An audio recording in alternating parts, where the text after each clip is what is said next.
Ceci est un livre audio autogénéré par Google. Les éditions Max Milo présentent Un peu de cocaïne pour me délier la langue, de Sigmund Freud. Avant-propos de Charles Melman. J'étais très beau, et je me faisais à moi-même la meilleure impression. Nous avons pris une voiture, en partageant les frais. Riquetti terriblement nerveux, moi tout à fait serein grâce à une petite dose de cocaïne, bien que son succès à lui soit assuré, et que j'ai pour ma part toutes les raisons de craindre le ridicule. Voilà quelles ont été mes performances, ou plutôt celles de la cocaïne, et j'en suis très satisfait. Freud, lettre à Martha datée du 20 janvier 1886. Dans le courant des années 1880, le jeune Freud, qui n'a pas encore arpenté les labyrinthes de l'inconscient, tente de se faire connaître en publiant des études concernant l'érythroxylon coca, plante à partir de laquelle on fabrique un alcaloïde, la cocaïne, dont il vante les propriétés. Nous joignons à ces études, dont le lecteur francophone trouvera ici une nouvelle traduction, quelques lettres à Martha Bernays, sa future épouse, qui nous éclairent sur l'intimité de Freud avec la drogue. Des notes et illustrations sont disponibles sur les éditions numériques et papier du Ivre. Freud, un jeune qui promet. Les travaux de jeunesse de Freud s'orientèrent apparemment selon trois axes. D'abord, une recherche histologique pratiquée dans le champ de la biologie animale plutôt stupéfiante, c'est le cas de le dire par sa crudité, qui ne s'effacera pas. La tentative réussit au demeurant de localiser les organes sexuels de l'anguille, jusqu'ici dissimulés au regard de la science. Ensuite, un important travail sur ce qui ne peut se dire, l'aphasie, qu'elle soit de Wernicke ou de Broca, dans son lien avec les lésions du cortex cérébral. Enfin, la découverte enthousiaste de la panacée, la feuille de coca, dont la mastication guérit tous les maux et d'abord les besoins, la faim qu'elle apaise et le désir sexuel sans doute qu'elle détourne. Ces exercices se déroulèrent sur le fond de la grande découverte de l'époque, la méthode de coloration argentique des tissus par Ramón y Cajal, qui dévoile le fabuleux réseau cellulaire dont se soutient la vie. Les lettres enthousiastes de cette époque adressées à Martha témoignent d'un sentiment d'élation, lié sans doute autant à la drogue qu'à l'évocation de la fortune toute proche qui, avec la célébrité, attendait le jeune chercheur et allait permettre la réunion et l'établissement du couple. Sigismond allait être le fils illustre de ses propres œuvres, et il est remarquable que cet auto-engendrement ait failli réussir. Mais l'accent mis sur le pouvoir analgésique du produit lui fit négliger ses qualités d'anesthésiant local, et ce fut donc le docteur Kohler, ophtalmologue à qui il avait remis l'expérimentation, qui en tira une gloire nobélisable. Entre-temps, en effet, notre héros avait délaissé ses fioles pour, acceptant la pauvreté et la faim, porter ses appétits vers Martha. Une telle expérience personnelle aurait dû attirer l'attention sur ces cas qui s'avèrent répugnés à l'addiction et préfèrent s'acquitter de leurs dettes, au moins au dieu lard. Freud en cette occasion défend déjà son athéisme plutôt qu'au dealer. La nostalgie de ce qu'il avait ainsi réussi raté le poursuivra pourtant dans ses rêves, sans qu'il consente à réaliser que le milieu social ne pouvait que couronner l'inventeur de la panacée, et non pas le messager de cette misère commune qu'il découvrit, qui a non castration et qui se révèle être la condition d'une ultérieure réalisation sexuelle. Freud fut donc néanmoins reconnu comme le fils de ses œuvres, mais discuté, humilié, ridiculisé, bafoué, y compris par des disciples inquiets qu'il ne leur vaille pas meilleure renommée et les vouent à être à titre vérifié les juifs de la culture. Le destin malheureux du mouvement psychanalytique officiel, frappé depuis ce départ de conformisme intellectuel et social, est vraisemblablement lié à cette quête originelle d'une reconnaissance publique. Pour la gagner, l'alibi thérapeutique n'était pas loin, mais dès lors évidemment rapidement dépassée par les drogues, on y revient, mise sur le marché par l'industrie pharmaceutique. C'est au point qu'aujourd'hui des laboratoires de recherche dépensent l'argent public pour montrer par statistiques le désavantage des cures psychanalytiques. Outre une interrogation bien légitime sur l'origine de leur acharnement, on demandera aux scientifiques montés en ligne si c'est par des méthodes comportementales qu'ils règlent leurs problèmes de couple, répondent aux difficultés de leurs enfants, tiennent leur place de citoyens, tout en gardant un peu d'estime d'eux-mêmes. Mais ce parcours ultra rapide ne vaut que pour rappeler la permanence dans notre culture d'un vœu de mort, dont le pharmacone est l'incontournable représentant, délice d'une épintesse afin de guérir de la vie.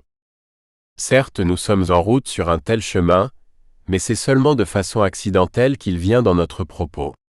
Celui-ci a seulement l'ambition de montrer comment ces travaux de jeune homme dressaient, évidemment à son insu, les tréteaux de la scène sur laquelle il allait découvrir comment la mutité de ses patientes était liée à une sexualité interdite dans leurs propos, malgré l'immense réseau langagier qui ne cessait de la leur articuler. Charles Melman. 8 septembre 2005. Du silence des organes à la parole du sujet. Les écrits de Freud recueillis dans ce livre présentent au moins un double intérêt. Renseigner sur l'histoire des pratiques et des idées à une époque, et donner des traits, des caractéristiques dont l'actualité ne laisse pas de nous étonner. Il est indispensable, si l'on veut éviter les interprétations erronées, voire malhonnêtes, de situer ces études et leurs écrits dans leur contexte, leur époque. Freud est passionné de science, de méthodologie. Il n'est pas encore un grand clinicien, faute de pratique et de patience sans doute. Il est jeune et il a de l'ambition. Ambition à la fois personnelle, et ambition pour sa pratique et les théories de celle-ci.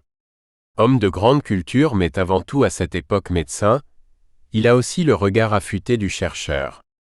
Lorsqu'il s'intéresse à des travaux récents sur la cocaïne, ce n'est cependant pas l'œil, et son anesthésie par la future xylocaïne, qui le retient particulièrement, mais déjà pourrait-on remarquer, l'énergétique générale.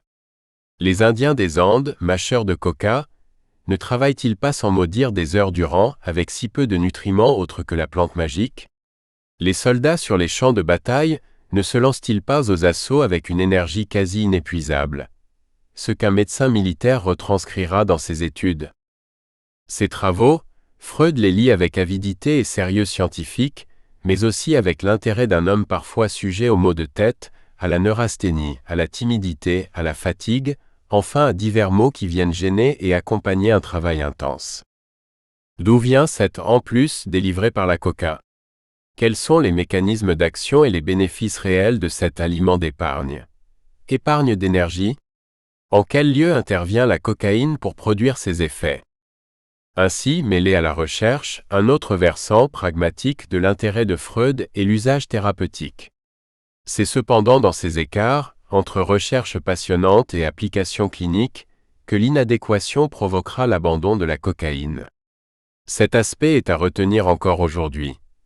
La recherche fondamentale, l'expérimentation clinique et les bénéfices thérapeutiques sont des étapes distinctes dont la conjonction n'est pas donnée d'emblée. Une prudence d'interprétation quelque peu oubliée de nos jours, où certaines découvertes de sciences dites fondamentales prend valeur d'emblée de progrès thérapeutiques dans une clinique qui est toujours une clinique du singulier. C'est maintenant seulement que je me sens médecin, écrit Freud à sa fiancée Martha.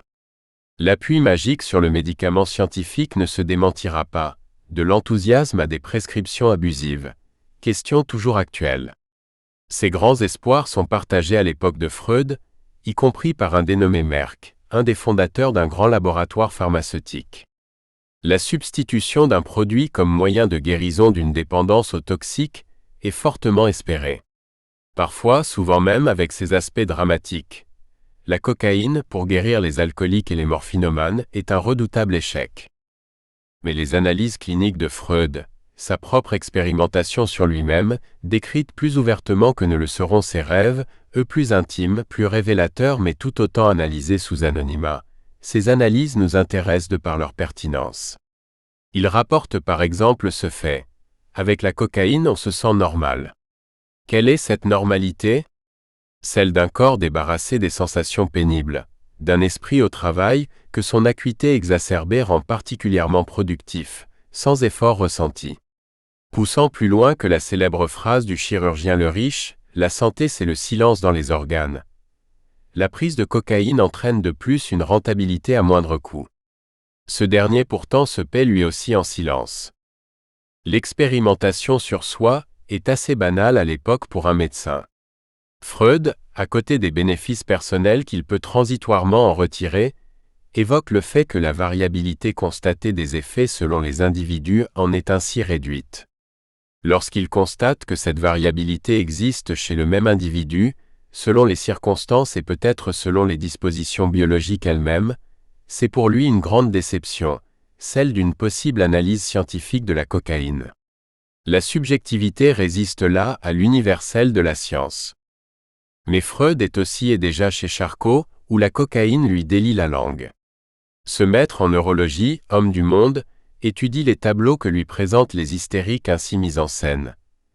Là aussi la singularité vient défier la rigueur scientifique, anatomique de la neurologie.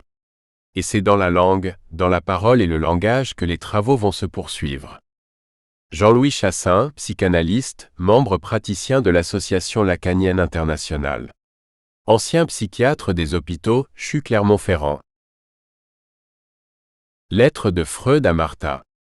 Extrait de Brobrief, Brief en Martha Bernays aus den Jahren 1882 bis 1886, lettre à sa fiancée, Martha Bernays, année 1882 à 1886, Frankfurt am Main, Fischer Taschenbourg, 1988, page 128 à 143.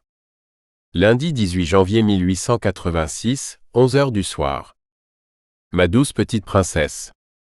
Hier après dîner, j'ai encore travaillé à mon projet sur l'anatomie jusqu'à arriver au bout de mes forces. Aujourd'hui, ta chère lettre est enfin arrivée et je suis maintenant obligé de t'envoyer cette réponse si parcellaire, sinon tu auras à attendre encore longtemps. Je me suis tellement fatigué à écrire que je ne pouvais plus tenir ma plume. La troisième chose dont je voulais te parler était donc que je suis resté plus d'une heure chez Charcot hier et qu'il m'a encore donné à peu près 10 feuillets. Je voulais te décrire à quoi ressemble son intérieur. J'y reviendrai plus tard. De plus, je suis invité chez lui demain soir mardi après dîner avec Riquetti. Il y aura du monde. Tu peux à peu près t'imaginer l'appréhension mêlée de curiosité et de satisfaction que j'éprouve. Cravate et gants blancs, même une chemise neuve, le coiffeur pour ce qui me reste de cheveux, etc. Un peu de cocaïne pour me délier la langue. On pourra bien sûr répandre la nouvelle à Hambourg et à Vienne, et même exagérer. Par exemple avec la manière dont il m'a embrassé sur le front, à la liste, etc. Tu vois, je ne vais pas mal, et je ne me moque nullement de tes projets. Je t'embrasse affectueusement, et j'aimerais être ton dentiste. Il ne sait certainement pas apprécier cette fonction à sa juste valeur, sinon en te faisant payer le prix fort. Ton Sigmund. Paris, le 20 janvier 1886.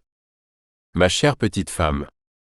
Hier soir à minuit, je voulais encore t'écrire, mais je n'ai pu trouver les allumettes, et j'ai dû enlever mon beau costume et aller me coucher au clair de lune. Commençons donc par le commencement. Samedi, Charcot s'est adressé d'abord à Riquetti pour l'inviter à déjeuner chez lui mardi avant son départ. Celui-ci a refusé, très intimidé, et a finalement accepté une invitation pour la soirée après dîner. Il s'est ensuite adressé à moi, en répétant la même invitation, et je me suis incliné avec un profond bonheur. Il a ensuite fixé à dimanche 1h30 notre rendez-vous concernant les pourparlers sur la traduction. Je t'ai déjà raconté que j'avais été chez lui, et qu'il m'avait donné 10 feuillets pour commencer. Je veux seulement ajouter à quoi ressemble son bureau. Il est aussi grand que notre futur appartement, une pièce digne du château féerique dans lequel il vit. Il est divisé en 2 parties, la plus vaste étant consacrée à la science, la plus petite au confort. Elles sont séparées par 2 légères saillies dans le mur. En franchissant le seuil, on aperçoit d'abord le jardin à travers une grande fenêtre à 3 battants dont les vitres alternent avec des vitraux. Le long des 2 murs latéraux, dans la partie la plus vaste, se dresse l'immense bibliothèque qui occupe 2 étages. Pour accéder au 2e étage, il faut emprunter des escaliers situés de chaque côté. Nous espérons que vous avez apprécié cet aperçu. Pour continuer à écouter ce livre audio sur Google Play Livres, utilisez le lien dans la description de la vidéo.